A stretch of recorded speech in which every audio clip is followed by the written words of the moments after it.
Hi guys, ಎಲ್ಲರೂ ಹೇಗಿದ್ದೀರಾ? Welcome back to my channel. ಇವತ್ತು ನಾನೊಂದು ದೇವಸ್ಥಾನಕ್ಕೆ ಬಂದಿದ್ದೀನಿ. ತುಂಬ ಪವರ್ಫುಲ್ ದೇವಸ್ಥಾನ ಅಂತಲೇ ಹೇಳ್ಬೋದು. ಚಕ್ರ ಚೌಡೇಶ್ವರಿ ದೇವಸ್ಥಾನ. ಬನ್ನಿ, ಈ ದೇವಸ್ಥಾನದ ವಿಶೇಷ ನಾನು ನಿಮಗೆ ತಿಳಿಸ್ಕೊಡ್ತೀನಿ. ಬನ್ನಿ ಒಳಗಡೆ ಹೋಗೋಣ.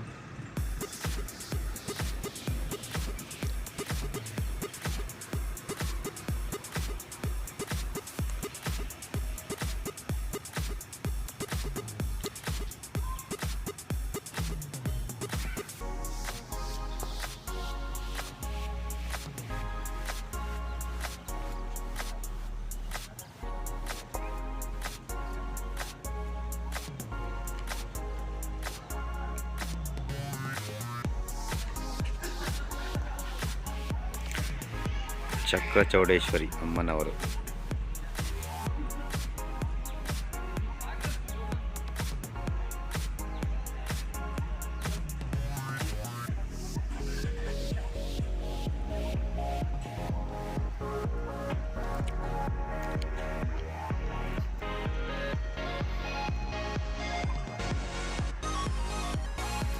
ಆರು ಗಂಟೆ ಆಗ್ತಾ ಇದೆ.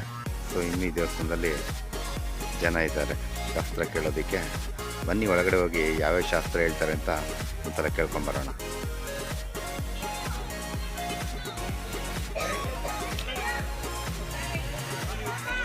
ಶಕ್ತಿಪೀಠ ಚಕ್ರ ಚೌಡೇಶ್ವರಿ ದೇವಾಲಯ, ನಗರೇನಹಳ್ಳಿ. ಬನ್ನಿ ಒಳಗಡೆ ಹೋಗೋಣ, ಹೇಗಿದೆ ನೋಡೋಣ.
ಮಹೇಶ್ವರಮ್ಮ ದೇವಿ,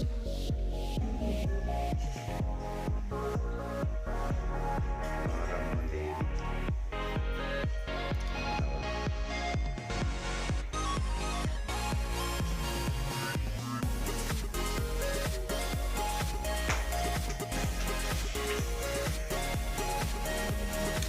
ವಿಘ್ನೇಶ್ವರ ಸ್ವಾಮಿ,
ಗುರುಗಳೇ ನಮಸ್ಕಾರ.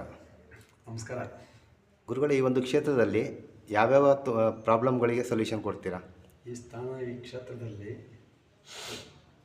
ಏನು ಪಂಚಪೀಠ ಇದೆಯೋ, ಓಕೆ, ಈ ಪಂಚಪೀಠದಲ್ಲಿ ಹಾಂ, ಅಮ್ಮನವರು 5 ದೇವತೆಗಳು, ಹಾಂ, ಮಹಾಕಾಳಿ ತಾಯಿ, ಚಕ್ರ ಚೌಡೇಶ್ವರಿ ದೇವಿ, ಹಾಂ, ಮುನೇಶ್ವರ ಸಮೇತ ಮಹೇಶ್ವರಮ್ಮ, ಮಾರಿಯಮ್ಮ, ಕರಗದಮ್ಮ, ಸಪ್ತಮಾತೃಕ ಮಹಾಗಣಪತಿ, ನಾಗದೇವತೆ. ಹಾಂ, ಈ ಸ್ಥಾನದಲ್ಲಿ ಇಷ್ಟು ದೇವತೆಗಳು ಅನುಷ್ಠಾನವಾಗಿ ಪ್ರತಿಷ್ಠಾಪನೆಯಾಗಿದೆ. ಮತ್ತು ರಾಜಗೋಪುರ, ವಿಮಾನ ಗೋಪುರಗಳು ಪ್ರತಿಷ್ಠಾಪನೆಯಾಗಿದೆ. ದೇವಾಲಯ ಸಂಪೂರ್ಣವಾಗಿ ಎಲ್ಲ ಪೂರ್ಣಗೊಂಡು ಎಲ್ಲ ಪ್ರಾರಂಭವಾಗಿದೆ. ಇಲ್ಲಿ ಅಂಜನದಲ್ಲಿ ಜನಗಳು ಏನು ಕಷ್ಟಗಳು, ನಾಡಿನ ಒಳಿತಿಗಾಗಿ, ಆಮೇಲೆ ರಕ್ಷಣೆಗಾಗಿ ಈ ಸ್ಥಾನದಲ್ಲಿ, ಕ್ಷೇತ್ರದಲ್ಲಿ ಜನ ಏನು ಅವ್ರದ್ದು ಸಮಸ್ಯೆ ಇದ್ರು ಈ ಸ್ಥಾನಕ್ಕೆ ಬಂದು ಒಂದು ಸರಿ ಬಂದು ಹೋದರೆ ಅವರ ಕಷ್ಟಗಳೇ ನಿವಾರಣೆ ಆಗ್ತದೆ. ಹೌದಾ? ಪ್ರತಿಯೊಂದು ಏನೇ ಸಮಸ್ಯೆ ಇದ್ರು ಅವ್ರದ್ದು ವ್ಯವಹಾರಗಳು, ಆಮೇಲೆ ಗಂಡ ಹೆಂಡ್ತಿದ್ದು, ಮತ್ತು ಭೂಮಿ ವ್ಯವಹಾರಗಳು, ಹಣಕಾಸಿನ ವ್ಯವಹಾರಗಳು, ಆಮೇಲೆ ಮಾಟ ಮಂತ್ರ, ಕೇಶ ಪ್ರಯೋಗಗಳು, ಚೌಡಿ ಪ್ರಯೋಗಗಳು, ಆಮೇಲೆ ಭೂತದ ಪ್ರಯೋಗಗಳು, ಆಮೇಲೆ ದೆವ್ವ, ಪೀಡೆ, ಪಿಸಾಚಿ ಏನೇ ಒಂದಿದ್ರು ಇಲ್ಲಿ ತಾಯಿ ಏನು ಹೇಳ್ತದೋ ಅದೇ ಕರೆಕ್ಟಾಗಿ ಇಲ್ಲಿ ನಡೀತದೆ.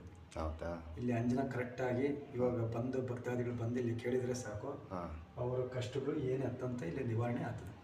ಯಾರು ಮಾಡೋರಿ ಹೆಂಗೆ ಹೋಗೈತೆ ಎಲ್ಲ ಕರೆಕ್ಟಾಗಿ ಹಿಡಿದು ಭವಿಷ್ಯ, ಭಕ್ತಾದಿಗಳ ಭವಿಷ್ಯ ಏನೇ ಇದ್ರು ಇಲ್ಲಿ ಪರ್ಫೆಕ್ಟ್ ಭವಿಷ್ಯ ಹೇಳ್ತದೆ. ಹೌದಾ? ಇಂಥ ಕೆಲಸ ಹಿಂಗೆ ಆಗ್ತದೆ ಅಂತ ಹೇಳ್ತದೆ. ಹೌದಾ? ಓಕೆ ಗುರುಗಳೇ, ಈ ಒಂದು ಕ್ಷೇತ್ರಕ್ಕೆ ಬರಬೇಕು ಅಂದರೆ ನಮ್ಮ ವೀಕ್ಷಕರು ನಿಮ್ಮನ್ನ ಯಾವ ರೀತಿ ಕಾಂಟ್ಯಾಕ್ಟ್ ಮಾಡಬೇಕು? ಕಾಂಟ್ಯಾಕ್ಟ್ ಏನಿಲ್ಲ, ಇಲ್ಲಿ ಬರೋ ಬಸ್ಸು ವ್ಯವಸ್ಥೆ ಇರ್ಬೋದು? ವ್ಯವಸ್ಥೆ ಇಲ್ಲ. ಸೂಲ್ಬೆಲೆಗೆ ಬಂದು ಗಾಡಿನಲ್ಲಿ ವ್ಯವಸ್ಥೆ ಬರಬೇಕಾದ್ರೆ ಡೈರೆಕ್ಟಾಗಿ ಹೊಸಕೋಟೆಯಿಂದ ನಗರನಹಳ್ಳಿ ಮುಖಾಂತರ, ಶಿವಘಾಟ ರಸ್ತೆ ಮುಖಾಂತರ, ಮತ್ತು ವೆಹಿಕಲ್ ಯಾರು ವಾಹನ ಇರಲ್ಲ ಅಂಥವ್ರು ಬಸ್ ಮುಖಾಂತರ ಬರಬೇಕು. ಬಸ್ ಮುಖಾಂತರ ಅಂದರೆ ಸೂಲ್ಬೆಲೆಗೆ ಬಂದು ಇಲ್ಲಿ ನಗರನಹಳ್ಳಿಗೆ ಬರಬೇಕು. ಸೂಲಿಬೆಲೆಗೆ ಬಂದು ಸೂಲ್ಬೆಲೆಯಿಂದ ದೇವಸ್ಥಾನ 3 ಕಿಲೋಮೀಟ್ರ್. 3 ಕಿಲೋಮೀಟ್ರಿಂದ ಇಲ್ಲಿಗೆ ಬರಬೇಕು ದೇವಸ್ಥಾನ. ಅಂದರೆ ಆಟೋ ವ್ಯವಸ್ಥೆ ಎಲ್ಲ ಇದೆ? ಆಟೋ ವ್ಯವಸ್ಥೆ ಎಲ್ಲ ಐತೆ. ಹೌದಾ? ಸರಿ ಗುರುಗಳೇ, ಓಕೆ, ಆಟೋ ವ್ಯವಸ್ಥೆ ಐತೆ. ನೋಡಿ, ಇಷ್ಟು ಪ್ರಾಮುಖ್ಯತೆ ಈ ಸ್ಥಾನದಲ್ಲಿ ನಡೀತದೆ. ಹೌದಾ? ಮತ್ತೆ ಯಾವ್ಯಾವ ದಿನ ಓಪನ್ ಇರುತ್ತೆ, ಯಾವ್ಯಾವ ದಿನ ನೀವು ಸಿಗ್ತೀರಾ ಈ ಒಂದು ಕ್ಷೇತ್ರದಲ್ಲಿ? 4 ದಿನ ಕಂಟಿನ್ಯೂ ಆಗಿ ದೇವಸ್ಥಾನ. ಮಂಗಳವಾರ, ಗುರುವಾರ, ಶುಕ್ರವಾರ, ಭಾನುವಾರ. ಹೆಚ್ಚಿನ ಮಹತ್ವವಾಗಿ ಅಮಾವಾಸ್ಯೆ ಹುಣ್ಣಿಮೆ ಆವತ್ತಿನ ದಿನ ಬಹಳ ಪ್ರಾಮುಖ್ಯತೆಯಿಂದ ಇಲ್ಲಿ ಪ್ರತ್ಯಂಗಿರ ಹೋಮ ಎಲ್ಲ ನಡೀತದೆ. ಹೌದಾ? ಅಮಾವಾಸ್ಯೆ ಹುಣ್ಣಿಮೆಗೆ ಪ್ರತ್ಯಂಗಿರ ಹೋಮ ನಡೀತದೆ. ಹೌದಾ? ಇಲ್ಲಿ ವಿಶೇಷವಾಗಿ ಅವತ್ತು ತಾಯಿಗೆ ಬಹಳ ಅಲಂಕಾರವಾಗಿ ಅವತ್ತು ಅಮಾವಾಸ್ಯೆ ಹುಣ್ಣಿಮೆ ದಿನ ಅಲಂಕಾರ ನಾವು ಮಾಡಿಸಿರ್ತೀವಿ. ಹೌದಾ? ಬರುವಂಥ ಭಕ್ತಾದಿಗಳು ಏನೇ ಒಂದಿದ್ರು ಶತ್ರುಗಳು ಸಂಹಾರ ಆಗ್ಬೇಕಂದ್ರೆ ಈ ಜಾಗ ಬಿಟ್ಟರೆ ಬೇರೆ ಇನ್ನೆಲ್ಲಿ ಸಿಗಲ್ಲ. ಶತ್ರು ಸಂಹಾರ ನಾವು ಏನು ಅನ್ಕೊಂಡಿರ್ತೀವಿ ಆ ಕೆಲಸ ಇಲ್ಲಿ ಪರ್ಫೆಕ್ಟಾಗಿ ನಡೀತದೆ. ಹೌದಾ? ಓಕೆ, ಥ್ಯಾಂಕ್ ಯು ಗುರುಗಳೇ, ಈ ಒಂದು ಇನ್ಫಾರ್ಮೇಷನ್ ಕೊಟ್ಟಿದ್ದಕ್ಕೆ. Thank you.